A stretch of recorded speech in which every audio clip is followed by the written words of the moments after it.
તો ગુજરાતમાં અત્યારના જે રીતની વરસાદની પરિસ્થિતિ છે, હવામાન વિભાગ તરફથી આગામી 4 અઠવાડિયા માટેની આગાહી કરવામાં આવી છે. એક અઠવાડિયાને કદાચ છોડી દઈએ તો બાકીના 3 અઠવાડિયા સારા રહી શકે છે તેવું હાલમાં અનુમાન છે. કયા અઠવાડિયામાં શું પરિસ્થિતિ છે વિગતવાર આપને સમજાવવાનો પ્રયાસ કરીશું. આવતા 4 અઠવાડિયા કેવો વરસાદ સંભવ છે.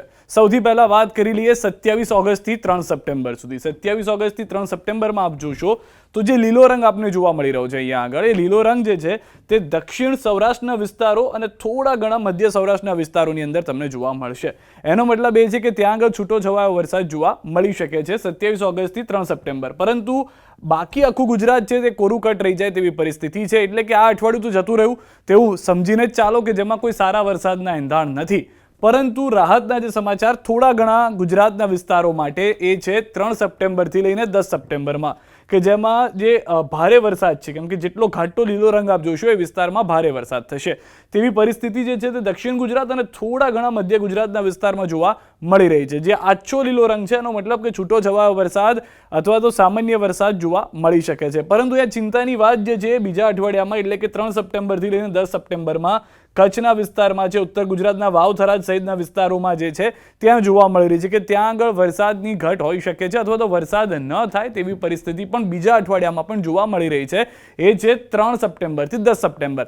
હવે જે ત્રીજા અઠવાડિયાનું અનુમાન છે એટલે કે 10 સપ્ટેમ્બરથી લઈને 17 સપ્ટેમ્બર સુધીમાં, એમાં જે સારી એક વાત છે કે વરસાદ જે છે તે છૂટો છવાયો તો થશે, પરંતુ એ હજી બીજા અઠવાડિયામાં પણ સતત જોવા મળી શકે છે. અને ખાસ કરીને સૌરાષ્ટ્રના વિસ્તારો કે જ્યાં આગળ હજી પણ વરસાદ નથી થયો તે વિસ્તારોમાં પણ અસર જોવા મળી શકે છે. ચિંતાની વાત હજી કચ્છના વિસ્તાર, ઉત્તર ગુજરાતના વિસ્તારમાં તો છે જ, કે જ્યાં આગળ પણ વરસાદની શક્યતા ત્રીજા અઠવાડિયામાં પણ નહિવત જેવી હાલમાં જોવા મળી રહી છે. અત્યારે જ્યારે આપણે આ વિડીયો રેકોર્ડ કરી રહ્યા છે ત્યારની વાત છે, ત્યારે જોવા મળી રહી છે 10 સપ્ટેમ્બરથી લઈને 17 સપ્ટેમ્બર સુધીની. હવામાન વિભાગની આગાહી પ્રમાણે ચોથું અઠવાડિયું એટલે કે 17 સપ્ટેમ્બરથી ને 24 સપ્ટેમ્બર સુધીમાં પણ વરસાદ થઈ શકે છે. કેટલાક વિસ્તારોમાં છૂટો છવાયો વરસાદ હોઈ શકે છે, એટલે કે હળવો વરસાદ હોઈ શકે છે.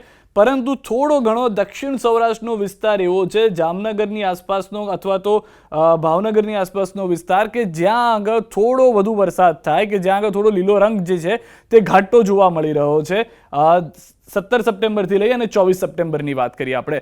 હવે 4 અઠવાડિયામાં સામાન્ય વરસાદ કેટલો થતો હોય છે? આ વખતે અલ નીનોની અસર છે, વરસાદ ઓછા થવાની વાત છે, પરંતુ શું આવો જ વરસાદ થતો હોય છે 4 અઠવાડિયા દરમિયાન? પાછલા વર્ષોમાં સામાન્ય રીતે કેટલો વરસાદ થતો જોવા મળી રહ્યો છે?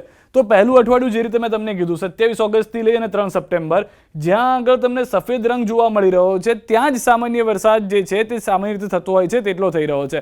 જ્યાં આગળ તમને આ કેસરી રંગ અથવા પીળો રંગ જોવા મળી રહ્યો છે ત્યાં સામાન્ય કરતાં ઓછો વરસાદ થઈ રહ્યો છે તેનું એ નિશાન છે. એટલે કે પહેલા અઠવાડિયાની અંદર 27 ઓગસ્ટથી 3 સપ્ટેમ્બરમાં જે સામાન્ય વરસાદ પાછલા વર્ષોમાં થતો આવ્યો છે ગુજરાતમાં, તેની કરતાં ઓછો વરસાદ જોવા મળી રહ્યો છે. હવે અહીંયા આગળ બીજા અઠવાડિયાની વાત કરીએ 3 થી 10 સપ્ટેમ્બર, કે જેમાં આપણે જોયું હતું કે વરસાદ થઈ શકે છે અને સારો એવો વરસાદ જોવા શક્યતાઓ છે મળી રહી છે. તો તે પ્રમાણેનો વરસાદ દર વર્ષે થતો આવ્યો છે. ગુજરાતના આ મેપની અંદર આપ જોશો તો સફેદ રંગ જે છે તે મોટાભાગના વિસ્તારમાં છે. ચિંતા અહીંયા ક્યાં છે? દ્વારકામાં. હા, દ્વારકાનો આ જે વિસ્તાર આપ જોઈ રહ્યા છો ત્યાં આગળ હજી પણ વરસાદની ઘટ બીજા અઠવાડિયામાં પણ દેખાડવામાં આવી રહી છે 3 સપ્ટેમ્બરથી 10 સપ્ટેમ્બર. પરંતુ જેટલો આ જાંબલી રંગ આપ જોઈ રહ્યા છો એ વિસ્તારની અંદર સામાન્ય કરતાં વધુ વરસાદ થશે. એટલે કે અત્યાર સુધીમાં પાછલા વર્ષોમાં 3 સપ્ટેમ્બરથી 10 સપ્ટેમ્બરમાં જે વરસાદ થતો આવ્યો છે તેના કરતાં વધારે વરસાદ જોવા મળી શકે છે આ મહિનાના 3 તારીખથી લઈ અને 10 તારીખ સુધીમાં તેવું અનુમાન છે. જેમાં દક્ષિણ ગુજરાતનો વિસ્તાર વધારે છે અને મધ્ય ગુજરાતના થોડા ઘણા વિસ્તાર તેમાં જોવા મળી રહ્યા છે. એક સિસ્ટમ જે છે તેની મદદ મળી શકે છે. ત્યારબાદ ત્રીજું અઠવાડિયું છે 10 સપ્ટેમ્બરથી લઈને 17 સપ્ટેમ્બર. સમગ્ર ગુજરાતમાં જ્યાં જ્યાં આપણે જોયું કે પહેલા કેટલાક વિસ્તારો એવા છે કે જ્યાં વરસાદ નથી થઈ રહ્યો, તો આ વખતે એ સમજીને આપ ચાલો કે આ સિઝનની અંદર સામાન્ય રીતે વરસાદ ઓછો જ થતો હોય છે. એટલે અહીંયા આગળ તમને સફેદ રંગ આખા ગુજરાતમાં જોવા મળી રહ્યો છે. થોડો ઘણો દક્ષિણ ગુજરાતના વિસ્તારને બાદ કરી દો તો ત્યાં આગળ વરસાદની જે ઘટ છે ત્રીજા અઠવાડિયાની અંદર એટલે કે 10 સપ્ટેમ્બરથી 17 સપ્ટેમ્બરની વચ્ચે જોવા મળી રહી છે. અને ચોથું અઠવાડિયું કે જેમાં આપણે માનીને ચાલતા હોઈએ છીએ કે હવે ચોમાસાની વિદાય શરૂ થઈ ગઈ છે, એવું છે 17 સપ્ટેમ્બરથી 24 સપ્ટેમ્બર, કે જ્યારે વરસાદ એટલો બધો જોવા નથી મળી રહ્યો આગાહીમાં પણ.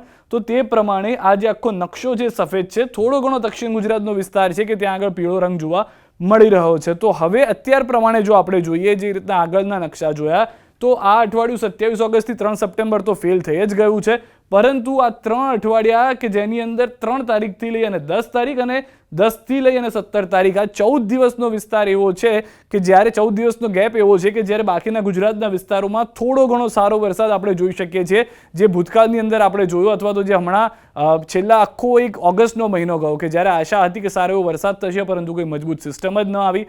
તો આશા સપ્ટેમ્બરના આ 14 દિવસ સાથે જોવા મળી રહી છે. કેટલાક હવામાન નિષ્ણાંતે કહ્યું પણ છે કે 3 તારીખથી સારી સિસ્ટમ આવી શકે છે, પરંતુ હવે વરસાદ વરસે ત્યારે માનવું એવું લાગી રહ્યું છે.